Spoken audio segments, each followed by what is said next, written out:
132 étudiants qui ont appris à travers des apprentissages et des problèmes qu'ils ont eu à résoudre justement en cours d'année. Résultat, 18 projets novateurs qui ne vont peut-être pas changer le monde, mais peut-être contribuer à l'améliorer, comme par exemple ce prototype d'éolienne à transmission variable.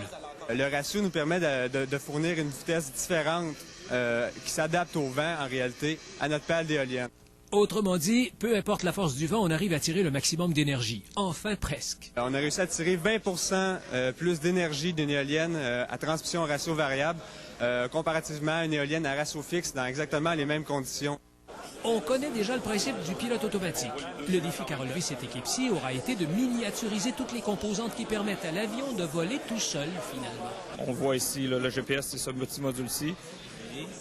Donc, tout est petit. Caméra vidéo. En fait, ce qu'on fait, c'est qu'on lui télécharge un plan de vol, suit le plan de vol, et puis c'est parti, l'avion.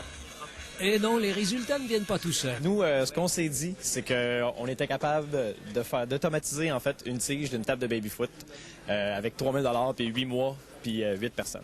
Fait que, En gros, capter l'image, la traiter, la soumettre à un module d'intelligence artificielle, pas si simple que ça. Il y a toujours des petits ajustements. Au niveau de la détection de la balle, Tu peaufines un peu plus. ouais, on va faire ça dans les prochaines minutes. Dans le temps de Noël aussi.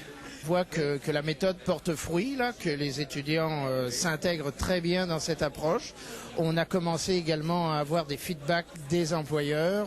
Justement, 4 ou 5 projets sont déjà reconnus ou appuyés par des entreprises. Et faut-il s'en étonner? Alors, on a tous déjà nos emplois et on est très contents. Ah ouais, je te comprends. Marcel Gagnon TV à Sherbrooke.